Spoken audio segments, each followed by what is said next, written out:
départ, c'est après cette première journée, préparée un peu dans la précipitation, c'est peut-être votre vrai départ en Ligue 2, là, avec un peu plus de temps pour préparer. Non, le vrai départ, c'était la première journée parce qu'il y a déjà un classement. Donc,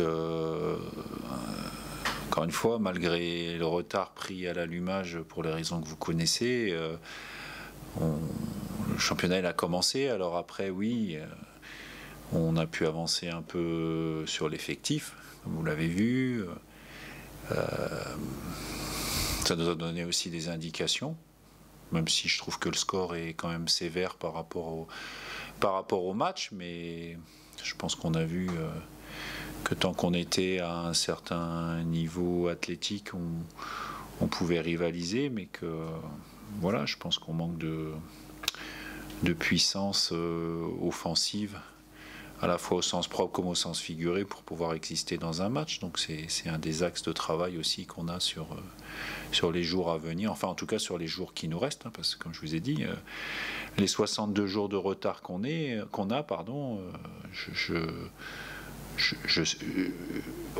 évidemment on ne pourra pas les rattraper. Donc va falloir, sur le temps qui nous reste, faire vite, si possible bien. Voilà, vite on n'aura pas le choix, on sait bien que dans la précipitation des fois, mais à nous de bien gérer le temps qui nous reste pour apporter à l'effectif ce qui lui manque encore aujourd'hui. C'est vrai que vous avez perdu 62 jours, mais il va falloir... Le but, c'est de ne pas mettre 62 jours à être prêt, du coup, il va falloir être en marche accélérée pour... Non, mais le temps perdu ne se rattrapera pas. Faut pas rêver. C'est pas être pessimiste, c'est une réalité. Faut pas dire ça y est, maintenant on est en Ligue 2, et puis clac, on a claqué des doigts, on y est, et puis tout va bien. Je veux dire, aujourd'hui, on a pris du retard dans certains domaines. Encore une fois, on a du temps pour combler certains manques, à nous de travailler et de faire ce qu'il faut, et puis après il faudra se lancer dans la bataille, parce que ça reste une bataille, ça reste une compétition, et il faut exister dans cette compétition. Dans quelle mesure pour toi c'est compliqué justement de préparer ce match de championnat avec une équipe en construction, en grande construction, on va dire encore, quoi, il y a deux choses, et on l'avait souligné dans les 2 années précédentes, qui restent 2 années hyper positives, c'est que quand vous avez votre équipe 6 semaines avant le début du championnat, ou la majorité de votre effectif, ça vous permet quand même de préparer certaines choses. Encore une fois, on n'est pas... alors je sais qu'il y a beaucoup de com dans le foot, hein, y compris chez les coachs, mais on n'est pas des magiciens, hein, donc... quand ça marche bien, c'est aussi parce qu'il y a un travail d'un groupe, d'un staff.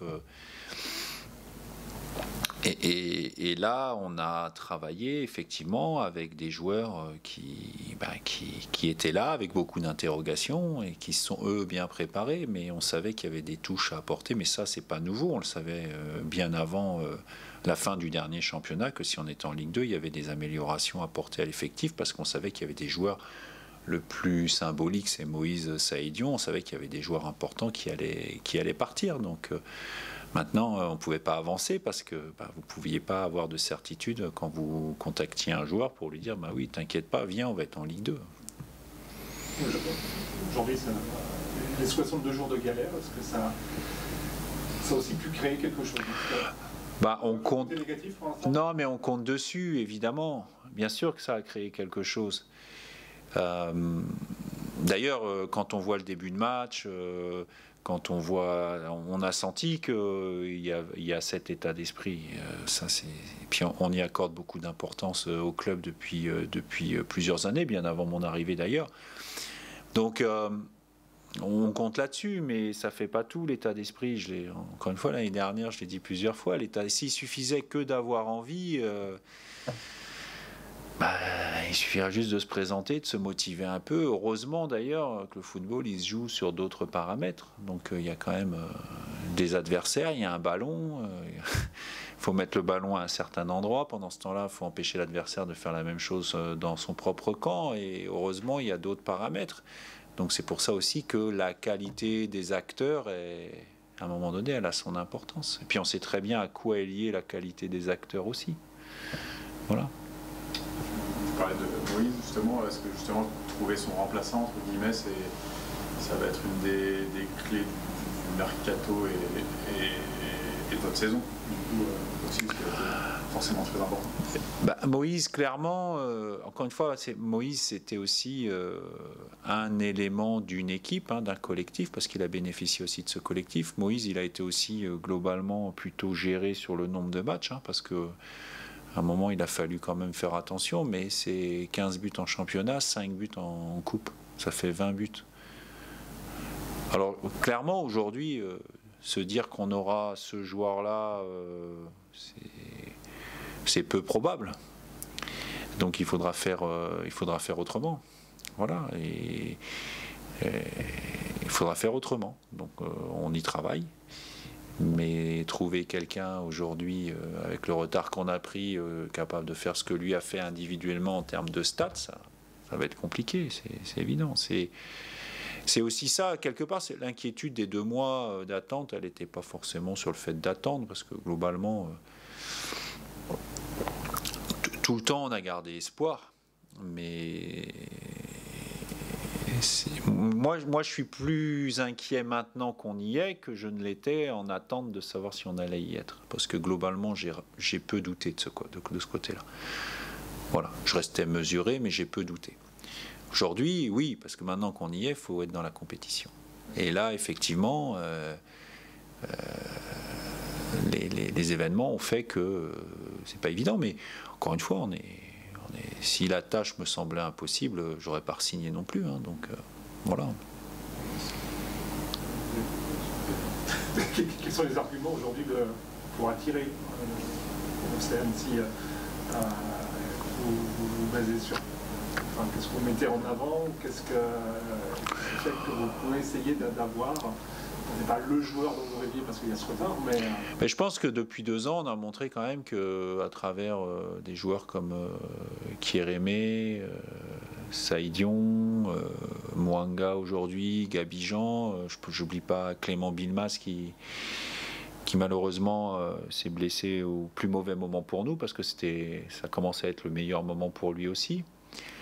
On a montré qu'on était capable à la fois de les lancer et puis de leur donner du temps de jeu qui leur permettait de prendre de la valeur. Je ne parle pas de la valeur marchande, moi je parle de la valeur dans l'équipe et qui aidait l'équipe à gagner des matchs. Ça c'est pour les joueurs les plus jeunes. Après il y a des joueurs comme Paco Lajugi par exemple, qui sont arrivés avec des vécus très peu importants en Ligue 2 et qui s'y sont imposés aussi. Donc je pense qu'on montre quand même notre capacité à ouvrir des portes pour ces gens-là qui sont peut-être un peu en retard ou en attente d'eux, et puis surtout on travaille avec eux pour les faire avancer. Donc c'est pour ça qu'aujourd'hui, il y a peut-être un joueur qui va arriver, qui sera la révélation, qu'on n'imagine pas aujourd'hui à 10 ou 15 buts, mais peut-être qui... Et je pense que ça commence à se savoir aussi. Je pense aussi le staff, que ce soit le staff précédent ou celui d'aujourd'hui, voilà, il y a des gens qui ont travaillé avec des jeunes, qui par le passé ont fait avancer des jeunes aussi, donc... c'est aussi un gage pour ces gens-là de venir et d'être pris en charge et d'avoir des gens qui savent quel travail de fond faire pour pouvoir faire avancer les joueurs. La seule problématique, qui est quand même une problématique de taille, c'est qu'en même temps qu'on avance, il faut prendre des points le week-end. Et c'est ça, des fois, la difficulté, parce que qui dit apprentissage dit erreur, et quand vous faites des erreurs, effectivement, des fois, ça peut coûter des points. Donc, il faut trouver le juste milieu entre les deux. L'année dernière, c'est vrai qu'il y avait que globalement Vincent Pajot qui avait vraiment la recrue avec de l'expérience, c'était assez inexpérimenté. Est-ce que ça se dirige vers le même profil d'équipe, ou tu espères avoir peut-être pouvoir recruter un petit peu plus d'expérience, ou ça va être à nouveau très jeune à l'image de Martin qui arrive?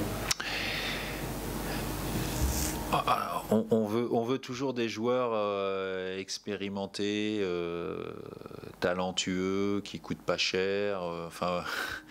Mais encore une fois, nous, on doit être là à ouvrir la porte à des gens qui amènent de la qualité. Donc, l'âge n'est pas forcément un critère de qualité. Je pense que, encore une fois, on parlait de Moïse tout à l'heure, on a vu que c'était un joueur qui pouvait apporter beaucoup.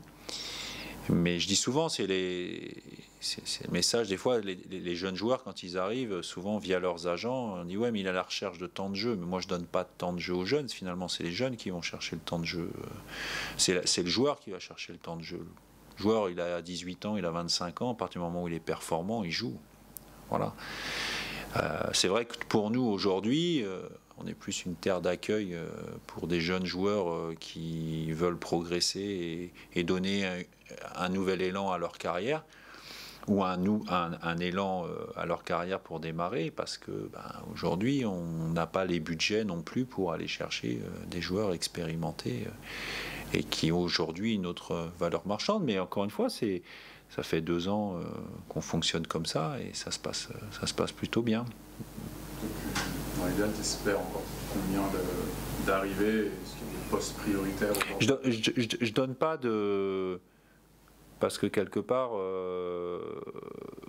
si on arrive au nombre que je vais vous dire, on va se dire, ça y est, le recrutement est bouclé, alors qu'il y a des matchs entre-temps, hein, il va y avoir pratiquement 3 matchs entre-temps, non des moindres, et donc ça, on va avoir des informations. Moi, ce qui m'intéresse, c'est d'avoir des joueurs qui, en termes d'état d'esprit déjà, et c'était des renseignements qu'on a pris sur les jeunes joueurs qui sont arrivés, c'est d'abord l'état d'esprit. Voilà, qu'il y ait des gens qui soient dans l'état d'esprit de travailler. Vous connaissez comment dire, pas ma philosophie, mais j'aime les joueurs aussi qui courent. Voilà, j'ai des joueurs... Par exemple, j'ai des joueurs que je connais par le passé, que j'ai connus par le passé, à qui j'ai proposé de venir. Bon, oui, mais vous comprenez, coach, je vais réfléchir. Ok, à partir du moment où il réfléchit, c'est qu'on va dire la première envie, elle n'est pas de venir, ce que je respecte parfaitement.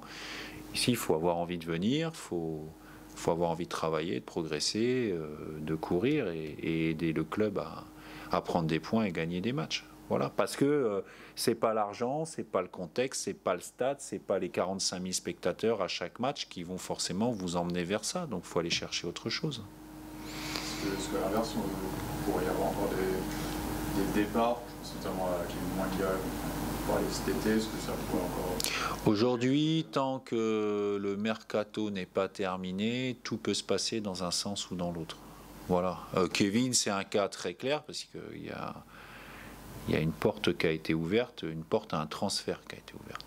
Voilà. Donc, à partir du moment où, on va dire, le prix proposé correspond à nos attentes, la porte est ouverte. Mais à partir du moment où il n'y a pas ce prix-là, je suis très content de l'avoir dans l'effectif. Et s'il faut que ça dure plusieurs semaines, plusieurs mois... c'est une très bonne chose pour l'équipe aussi. Voilà, mais les choses sont claires. Quand les choses sont claires, même quand un départ est évoqué, j'ai pas de soucis. C'est quand on me fait des coups tordus que j'ai des soucis, mais ça c'est autre chose. Justement, te demander s'il y a eu l'issue du dossier Vicenti, est-ce que... J'ai aucun commentaire à faire là-dessus. Je fais plus de commentaires, j'ai dit ce que j'avais à dire l'autre jour, j'ai aucun commentaire à faire là-dessus. Moi, ce qui m'intéresse, c'est la saison 2023-2024 avec les joueurs qui font partie de l'effectif. Je suis très content d'avoir tous ceux qui sont là et on va travailler avec ceux qui sont là pour aller chercher, ce que tout le monde espère en fin de saison. Pour ceux qui sont plus là, bonne chance à eux. C'est plus mon problème. Est-ce que justement, c'est Ahmed qui a eu le brassard par rapport à ça? Ouais. Est-ce que ça pourrait être lui C'est un cadre de l'équipe, c'est une possibilité, il y en a d'autres. Voilà. C'est pas forcément définitif. C'est pas forcément définitif, voilà. Il y a d'autres joueurs, notamment un autre joueur, c'est quelque chose que vous découvrirez prochainement. Voilà, mais il fait toujours pas. Le brassard, c'est symbolique, alors c'est pas non plus anecdotique, mais c'est symbolique. Après, un brassard ou pas un brassard, c'est pas ça qui doit changer le comportement d'un joueur. Un petit mot sur l'adversaire du week-end. Angers. Oui. Pas très loin de Nantes. Pas très loin de Nantes. cette deuxième journée, un ex-pensionnaire de Ligue 1. C'est un ex-pensionnaire de Ligue 1 qui a eu une saison très compliquée l'année dernière, mais qui a plutôt bien fini malgré tout avec leur nouveau staff, enfin le staff, nouveau coach qui faisait déjà partie du staff. Je pense qu'ils ont terminé sur une bonne dynamique. Ils ont fait un match plutôt solide à Laval qui s'est joué sur peu de choses dans des conditions très particulières avec beaucoup de vent.